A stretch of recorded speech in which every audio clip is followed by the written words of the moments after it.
ദൈവത്തിൻ്റെ അതിപരിശുദ്ധമായ നാമം വാഴ്ത്തപ്പെടുമാറാകട്ടെ. മനുഷ്യൻ്റെ സൃഷ്ടിയും നിയമനവും എന്ന വിഷയത്തെക്കുറിച്ച് അല്പസമയം നമുക്ക് ദൈവവചനത്തിലൂടെ ഒന്ന് ചിന്തിക്കാം. വാക്യം വായിക്കുന്നത് ഉൽപ്പത്തി പുസ്തകം 1-ാം അധ്യായത്തിൻ്റെ 26, 27, 28 വാക്യങ്ങളാണ്. ദൈവം ഈ കാണുന്ന സകല സംവിധാനങ്ങളെയും, അതായത് ആകാശം, ഭൂമി, ഗോളങ്ങൾ, ഇവിടെയുള്ള മത്സ്യങ്ങൾ, അല്ലെങ്കിൽ പുഴയിലുള്ളത്, അല്ലെങ്കിൽ കടലിലുള്ളത്, ജലത്തിലുള്ളത്, ആകാശത്തിലുള്ളത്, കരയിലുള്ളത്, എല്ലാ ജീവജാലങ്ങളെയും സൃഷ്ടിച്ച് കഴിഞ്ഞ ശേഷം ഉള്ള വാക്യമാണ് ഇത് പറയുന്നത്. അനന്തരം ദൈവം നമുക്ക് നമ്മുടെ രൂപത്തിലും നമ്മുടെ സാദൃശ്യത്തിലും മനുഷ്യനെ സൃഷ്ടിക്കാം. ചില ബൈബിൾ നിർമ്മിക്കാം. അവൻ സമുദ്രത്തിലെ മത്സ്യങ്ങളുടെ മേലും ആകാശത്തിലെ പക്ഷികളുടെ മേലും കന്നുകാലികളുടെ മേലും ഭൂമിയിലും ഭൂമിയിൽ ഇഴയുന്ന സകല ഇഴജന്തുക്കളുടെ മേലും വാഴട്ടെ എന്ന് കൽപ്പിച്ചു. ദൈവം മനുഷ്യനെ സൃഷ്ടിച്ചപ്പോൾ സകലതിൻ്റെ മേൽ വാഴാനാണ് ദൈവം അവനെ സൃഷ്ടിച്ചത്. ഇങ്ങനെ ദൈവം തൻ്റെ സ്വരൂപത്തിൽ മനുഷ്യനെ സൃഷ്ടിച്ചു. അവിടുന്ന് ദൈവസ്വരൂപത്തിൽ അവനെ സൃഷ്ടിച്ചു, ആണും പെണ്ണുമായി അവനെ സൃഷ്ടിച്ചു. 28-ാമത്തെ വാക്യം ഇങ്ങനെ വായിക്കുന്നു: ദൈവം അവരെ അനുഗ്രഹിച്ചു, നിങ്ങൾ സന്താന സമൃദ്ധിയുള്ളവരായി പെരുകി ഭൂമിയിൽ നിറഞ്ഞ് അതിനെ അധീനമാക്കുവിൻ, സമുദ്രത്തിലെ മത്സ്യങ്ങളുടെ മേലും ആകാശത്തിലെ പക്ഷികളുടെ മേലും ഭൂമിയിൽ ചരിക്കുന്ന സകല ജീവികളുടെ മേലും വാഴുവിൻ എന്ന് അവരോട് കൽപ്പിച്ചു. ഇവിടെ നമുക്ക് മനസ്സിലാകുമ്പോൾ മനുഷ്യനെ സൃഷ്ടിച്ചത് ദൈവത്തിൻ്റെ ഛായയിലും സാദൃശ്യത്തിലുമാണെന്നാണ് നമ്മളിവിടെ വായിക്കുന്നത്. ഇവിടെ ചോദ്യം വരുന്നത്, എന്താണ് ദൈവത്തിൻ്റെ ഛായ? ദൈവവചനം പറയുന്നു, പിതാവിനെ ആരും ഒരിക്കലും കണ്ടിട്ടില്ല, പരിശുദ്ധാത്മാവിനെ ആരും കണ്ടതായിട്ടും ദൈവവചനത്തിൽ ഇല്ല. യേശുക്രിസ്തു എന്ന ദൈവവചനം 33.5 വർഷം ഭൂമിയിൽ മനുഷ്യനായിട്ട് ജീവിച്ചിരുന്ന കാലഘട്ടത്തിൽ മാത്രമാണ് അല്പമെങ്കിലും ആളുകൾ വ്യക്തിപരമായി കണ്ടത്. അങ്ങനെയാണെങ്കിൽ ദൈവത്തിൻ്റെ ഛായയും സാദൃശ്യവും എന്താണ് എന്ന് ചോദിച്ചാൽ, യോഹന്നാൻ സുവിശേഷം 4-ാം അധ്യായത്തിൽ അതിൻ്റെ 24-ാമത്തെ വാക്യം പറയുന്നു, ദൈവം ആത്മാവാകുന്നു, ദൈവത്തെ ആരാധിക്കുന്നവർ ആത്മാവിലും സത്യത്തിലും ആരാധിക്കണം. അപ്പോൾ ദൈവത്തിൻ്റെ യഥാർത്ഥ സാദൃശ്യം, യഥാർത്ഥ രൂപം എന്താണെന്ന് ചോദിച്ചാൽ ദൈവം ആത്മാവാകുന്നു. ഇംഗ്ലീഷിൽ സ്പിരിറ്റ് ആകുന്നു. ദൈവം ആത്മാവാകുന്നു എന്ന് പറഞ്ഞാൽ ശരീരമുള്ള ഒരു വ്യക്തിക്ക് ഒരു ഭിത്തിയിലൂടെ അപ്പുറം കടന്നു പോകണമെങ്കിൽ ഒന്നെങ്കിൽ വാതിൽ വേണം, അല്ലെങ്കിൽ അവിടെ പൊളിക്കണം, അങ്ങനെ എന്തെങ്കിലും ചെയ്യണം. പക്ഷേ ആത്മാവിന് ഇതൊന്നും തടസ്സമല്ല, ആത്മാവിനങ്ങ് കടന്നു പോകാം. ദൈവം ആത്മാവാകുന്നു. അതുകൊണ്ട് പുറപ്പാട് പുസ്തകം 20-ാം അധ്യായത്തിൻ്റെ 4-ാമത്തെ വാക്യം മുതൽ താഴോട്ട് വായിക്കുമ്പോൾ ദൈവം പറയുന്നു, ബൈബിൾ പറയുന്നു, നിങ്ങൾക്കായി ഒരു വിഗ്രഹവും ഉണ്ടാക്കരുത്, മീതെ ആകാശത്തിലോ താഴെ ഭൂമിയിലോ കീഴെ വെള്ളത്തിലോ ഉള്ള യാതൊന്നിൻ്റെയും പ്രതിമയും അരുത്, അവയെ വണങ്ങുകയോ ആരാധിക്കുകയോ ചെയ്യരുത്. എന്തെന്നാൽ നിങ്ങളുടെ ദൈവമായ ഞാൻ തീഷ്ണതയുള്ള ദൈവമാകുന്നു. എന്നെ വെറുക്കുന്ന പിതാക്കന്മാരുടെ പാപത്തിന് അവരുടെ സന്തതികളെ 3-4 തലമുറ വരെ ശിക്ഷിക്കും.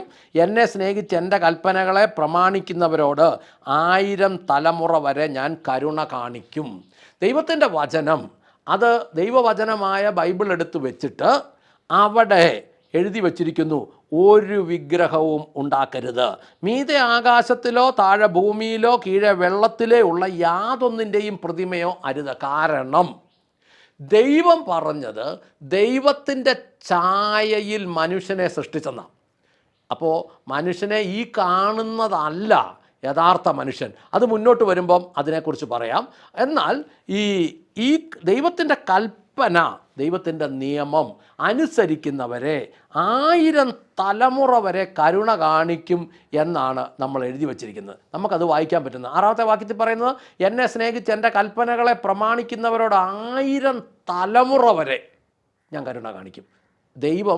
ദൈവത്തിൻ്റെ ഛായയിലും സാദൃശ്യത്തിലും മനുഷ്യനെ സൃഷ്ടിച്ചു. ഉൽപ്പത്തി പുസ്തകം 1-ാം അധ്യായത്തിൻ്റെ 27-ാമത്തെ വാക്യത്തിൽ നമ്മൾ വായിച്ചത്, ഇങ്ങനെ ദൈവം തൻ്റെ സ്വരൂപത്തിൽ അവനെ സൃഷ്ടിച്ചു, ആണും പെണ്ണുമായി സൃഷ്ടിച്ചു. അപ്പോൾ ഒരു ചോദ്യം, ദൈവം ആത്മാവാണ്, ദൈവത്തിനെ കണ്ണുകൊണ്ട് കാണത്തില്ല. മനുഷ്യൻ ദൈവത്തിൻ്റെ ഛായയിലുള്ള ആത്മാവാണെങ്കിൽ അവന് ശരീരമുണ്ടല്ലോ, അവനെ കാണാമല്ലോ എന്നുള്ളതാണ്. ആമേൻ.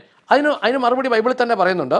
ഉൽപ്പത്തി പുസ്തകം 2-ാം അധ്യായത്തിൻ്റെ 7-ാമത്തെ വാക്യം ഇങ്ങനെ വായിക്കുന്നു: യഹോവയായ ദൈവം നിലത്തെ പൊടി കൊണ്ട് മനുഷ്യന് രൂപം നൽകി അവൻ്റെ മൂക്കിൽ ജീവശ്വാസമൂതി അവൻ ജീവനുള്ള ദേഹിയായി തീർന്നു.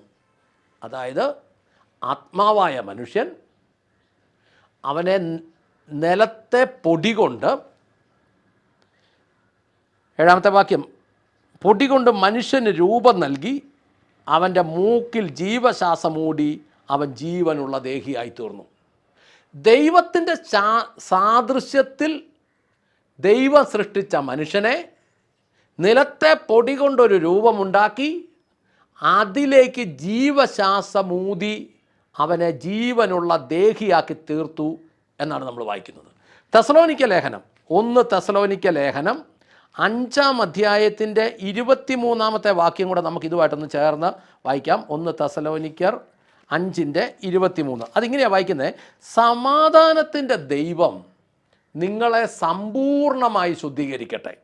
എന്നിട്ട് പറയുന്നു, നിങ്ങളുടെ ആത്മാവും പ്രാണനും ദേഹവും നമ്മുടെ കർത്താവായ യേശു ക്രിസ്തുവിൻ്റെ പ്രത്യക്ഷതയിൽ തികച്ചും അനന്യമായി വെളിപ്പെടുവാൻ തക്കവണ്ണം പരിപാലിക്കപ്പെടട്ടെ. സമാധാനത്തിൻ്റെ ദൈവം നിങ്ങളെ സമ്പൂർണമായി ശുദ്ധീകരിക്കട്ടെ എന്ന് പറഞ്ഞിട്ട് പറയുക, നിങ്ങളുടെ ആത്മാവും പ്രാണനും ദേഹവും. ആത്മാവും പ്രാണനും ദേഹവും. ഇതിൽ ദൈവത്തോട് സാദൃശ്യമുള്ളത് നമ്മളുടെ ആത്മാവാണ്. അതിനോട് ചേർന്ന് നിൽക്കുന്ന ഒരു പരിധി വരെയെങ്കിലും ദേഹിയുമാണ്. അപ്പോൾ അതിനപ്പുറമുള്ള ശരീരം, അത് ആ ശരീരഭാഗം എന്ന് പറയുന്നത് അത് ഈ ഭൂമിയിലെ പൊടിയിൽ നിന്നെടുത്തതാണ്. അതൊരല്പകാലത്തേക്ക് 70 അല്ലെങ്കിൽ 80 വർഷം എന്നൊക്കെയാണ് ബൈബിൾ തന്നെ പറയുന്നത്. ഇച്ചിരൂടെ മുന്നോട്ടൊക്കെ പോവുകയൊക്കെ ചെയ്യാൻ പോയതുകൊണ്ടും പ്രയോജനമൊന്നുമില്ല. ചുമ്മാ ഇങ്ങനെ ഇരിക്കാവുന്നുള്ള ഒരവസ്ഥ മാത്രമുള്ളതെന്നാണ് മനസ്സിലാക്കുന്നത്. ഈ ഒരു സാഹചര്യം അനുസരിച്ച് ദൈവം മനുഷ്യനെ സൃഷ്ടിച്ചത് ദൈവത്തിൻ്റെ രൂപത്തിലും ഛായയിലും ആണ്. ഈ രൂപത്തിലും ഛായയിലും സൃഷ്ടിച്ച മനുഷ്യൻ പിന്നീട് നമ്മൾ വചനത്തിൽ ചില ഭാഗങ്ങൾ ചിന്തിക്കുമ്പം അതിനകത്തൊക്കെ അവന് ചില വീഴ്ചകൾ പറ്റി, അബദ്ധങ്ങൾ പറ്റി. ഇതൊക്കെയാണ് ബൈബിളിലുടനീളം പറയുന്നത്. മുന്നോട്ടുള്ള ഓരോ വിഷയങ്ങളിലും ഓരോ സാഹചര്യങ്ങൾ വ്യക്തമായി വളരെ ലളിതമായി പറഞ്ഞു പോകാൻ ആഗ്രഹിക്കുന്നു. അപ്പോൾ ദൈവത്തിൻ്റെ ഛായയിലും സാദൃശ്യത്തിലും സൃഷ്ടിച്ച മനുഷ്യനോട് ദൈവം പറഞ്ഞു, ഒരു വിഗ്രഹവും നിനക്ക് വേണ്ടി ഉണ്ടാക്കി വെക്കരുത്. മനുഷ്യൻ്റെ രൂപത്തിലോ മൃഗത്തിൻ്റെ രൂപത്തിലോ മത്സ്യങ്ങളുടെ രൂപത്തിലോ പക്ഷികളുടെ രൂപത്തിലോ ഒന്നും നിനക്ക് വേണ്ടി ഉണ്ടാക്കി വെക്കരുത്. അങ്ങനെ ഉണ്ടാക്കി വെക്കരുത് എന്നതൊരു പ്രധാന കൽപ്പനയാണ്. പുറപ്പാട് പുസ്തകം 20-ാം അധ്യായത്തിൻ്റെ 4-ാമത്തെ 5-ാമത്തെ ഒക്കെ കൽപ്പനകളാണ്. അതിനകത്ത് പറയുന്നു, ദൈവത്തിൻ്റെ വചനം അനുസരിക്കുന്നവർക്ക് 1000 തലമുറ വരെ അനുഗ്രഹമുണ്ടെന്ന്. അങ്ങനെയെങ്കിൽ ദൈവത്തിൻ്റെ ഛായയിലും സാദൃശ്യത്തിലും സൃഷ്ടിക്കപ്പെട്ട മനുഷ്യൻ, ദൈവം സകലതിൻ്റെ മേൽ വാഴാൻ അധികാരം കൊടുത്ത മനുഷ്യൻ, സകലതിൻ്റെ മേൽ വാഴാനുള്ള അധികാരം പോയത് എന്താണ്, അതെങ്ങനെ തിരിച്ചു കിട്ടും, അതിൻ്റെ കാരണങ്ങളൊക്കെ നമുക്ക് മുന്നോട്ട് ചിന്തിക്കാം. അതുകൊണ്ട് ദൈവത്തിൻ്റെ ഛായയിലും സാദൃശ്യത്തിലും സൃഷ്ടിക്കപ്പെട്ട മനുഷ്യൻ വീണ്ടും ആ അധികാരം പ്രാപിക്കുവാൻ തക്കവണ്ണം വചനം എന്തു ചെയ്തു എന്ന് നമുക്ക് മുന്നോട്ട് പഠിക്കാം. അതിനുവേണ്ടി പ്രാർത്ഥിക്കാം. സ്വർഗസ്ഥനായ ഞങ്ങളുടെ നല്ല പിതാവേ, ഞങ്ങളുടെ കർത്താവായ യേശു ക്രിസ്തുവേ, പരിശുദ്ധാത്മാവായി ഞങ്ങളുടെ നല്ല ദൈവമേ, നല്ല ദിവസത്തിനായി നന്ദി പറഞ്ഞു പ്രാർത്ഥിക്കുന്നു. ദൈവത്തിൻ്റെ ഛായയിലും സാദൃശ്യത്തിലും സൃഷ്ടിച്ച ഒരു മനുഷ്യൻ ഞങ്ങളുടെ ഉള്ളിലുണ്ട് എന്ന് ഞങ്ങൾക്ക് ബോധ്യമായിരിക്കുന്നു. അതിനെ ഞങ്ങൾക്ക് ഈ ദിവസങ്ങളിൽ യോഗ്യമായി വെളിപ്പെടുത്തിയെടുക്കുവാൻ ദൈവം ഞങ്ങളെ സഹായിക്കേണ്ടതിന് തിരുക്കരങ്ങളിൽ ഏൽപ്പിക്കുന്നു. കേൾവിക്കാരിൽ ഓരോരുത്തരിലും ദൈവത്തിൻ്റെ ആത്മാവ് പരിവർത്തിച്ചു കൊണ്ടിരിക്കണമേ. ശക്തമായ ദൈവവചനങ്ങൾ കടന്നു എന്ന് വിടുവിക്കണമേ. ദൈവകൃപ നടത്തണമേ. അങ്ങ് പ്രാർത്ഥന കേട്ട് അനുഗ്രഹിച്ച കൃപയ്ക്ക് സ്തോത്രം. യേശു ക്രിസ്തുവിൻ്റെ ധന്യമുള്ള നാമത്തിൽ തന്നെ. ആമേൻ, ആമേൻ, ആമേൻ.